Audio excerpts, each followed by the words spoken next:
রাম আমাকে যেমন যত্ন করেন, ভরতও তেমন করে না। আমি ভরতকে যেমন ভালোবাসি, রামকেও তেমনি ভালোবাসি। রাম রাজা হইলে দেখিবে তিনি ভাইদিগকে কত সুখে রাখিবেন। কুজি লম্বা নিঃশ্বাস ছাড়িয়া বলিল, হায় হায়, এ কেমন মেয়ে গো! আমি তোমার ভালোর জন্য এত করি, আর তুমি আমার কথায় কানই দাও না। রাম রাজা হইলে নিশ্চয়ই ভরতকে তাড়াইয়া দিবে, না হয় মারিয়া ফেলিবে। আর সেই রামের যে মা কৌশল্যা রানী, তাহাকে তো এতদিন তুমি অগ্রাহ্যই করিয়াছ, সে কি তখন তাহার শোধ লইতে ছাড়িবে? তাই বলি, এই বেলা যাহাতে ভরত রাজ্য পায় আর রাম বনে চলে যায়, তাহার উপায় দেখো। হায় হায়, কুজি হতভাগী কেন পৃথিবীতে জন্মিয়াছিল? কৈকেয়ীর মন তো আগে মন্দ ছিল না, দুষ্টু কুজিই তো তাহার ভিতর হিংসা ঢুকাইয়া দিল।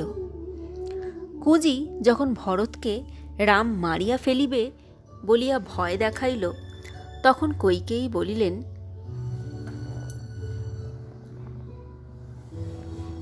মন্থরা, আজই আমি রামকে বনে পাঠাইয়া ভরতকে রাজা করিব। এখন এই কাজটি কেমন করিয়া হইতে পারে বল? কুজি বলিল, সে কি, তুমি কি সব ভুলিয়া গিয়াছ? সেই যে দণ্ডক বনের ভিতরে বৈজয়ন্ত নগরে সম্বর অসুর ছিল, দেবতাদের সঙ্গে তাহার ভয়ানক যুদ্ধ হয়।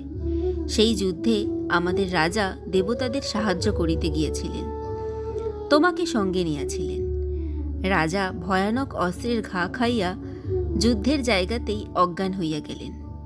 তখন তুমি তাহাকে সেখান হইতে লইয়া আসিয়া বাঁচাইলে। তাহাতে তিনি তোমাকে 2টি বর দিতে চাহিলেন। তুমি বলিলে, যখন ইচ্ছা হয় লইব। এই সকল কথা তো তোমার মুখেই শুনিয়াছি।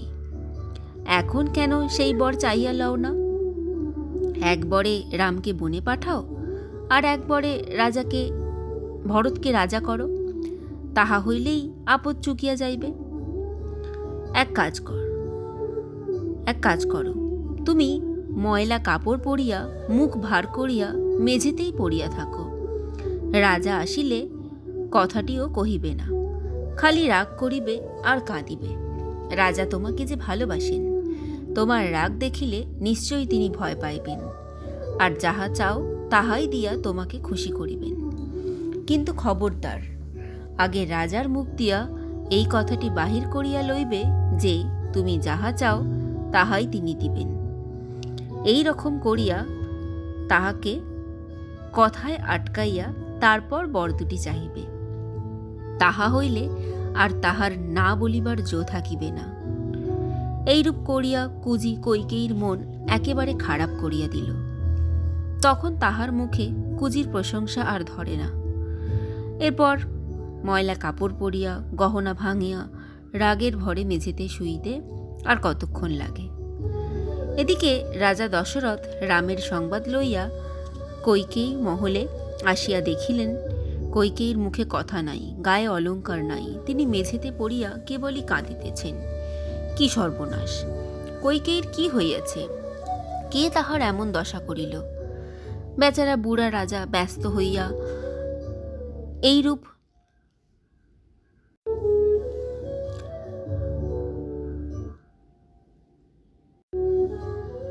কত কথা ভাবিতে লাগিলেন।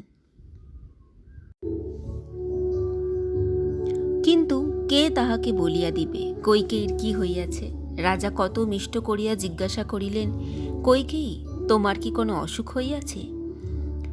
না কেহ তোমাকে কিছু বলিয়াছে, না তুমি কাহারও উপর রাগ করিয়াছ? কৈকেয়ীর কোনো কথারই উত্তর দিলেন না। শেষে রাজা বলিলেন, তোমার কি কিছু চাই? বলো সেটা কোন জিনিস, এখনই তাহা দিতেছি। তখন কৈকেয়ী বলিলেন, আগে প্রতিজ্ঞা করো দিবে, তবে বলিব। রাজা বলিলেন, এই পৃথিবীতে রামের মতন আমি কাহাকেও ভালোবাসি না। সেই রামের নাম লইয়া আমি প্রতিজ্ঞা করিতেছি, তুমি যাহা চাইবে তাহাই দিব। কথা শুনিয়া কৈকেয়ী বলিলেন, দেবতারা শুনুন, রাজা কি প্রতিজ্ঞা করিতেছেন।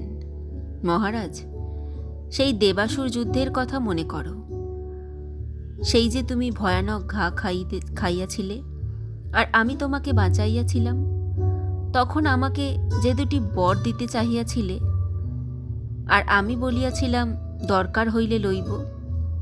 আজ সেই 2 বর আমাকে দিতে হইবে।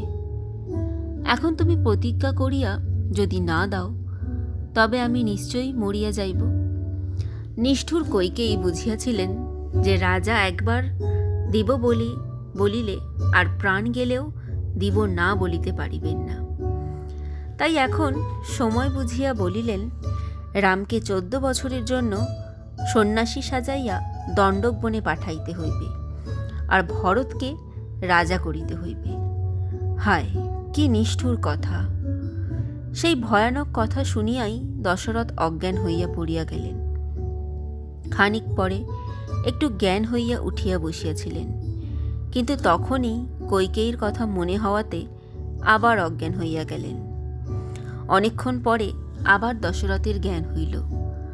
তখন তিনি ভয়ানক রাগের সহিত কইকেয়ীর দিকে চাহিয়া বলিলেন, ওরে নিষ্ঠুর দুষ্ট কইকেয়ী, রাম তোর কি করিয়াছে? রাম এমন করিয়া তোর সেবা করে, আর তুই কিনা তাহার সর্বনাশ করিতে বসিয়াছিস। তোর দোষে আমি রামকে তাড়াইব? হায় হায়, রাম গেলে আমি বাঁচিব কেমন করিয়া?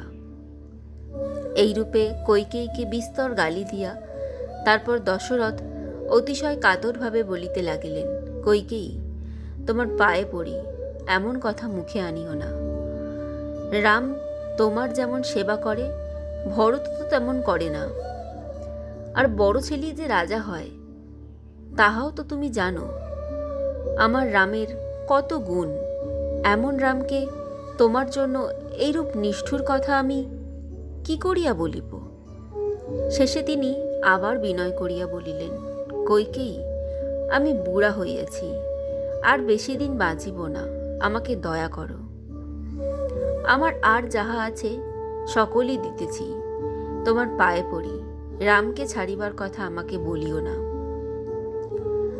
দশরথ এইরূপে কত দুঃখ, কত মিনতি করিলেন, কতবার অজ্ঞান হইয়া পড়িয়া গেলেন, কিন্তু নিষ্ঠুর কইকেয়ীর কিছুতেই দয়া হইল না।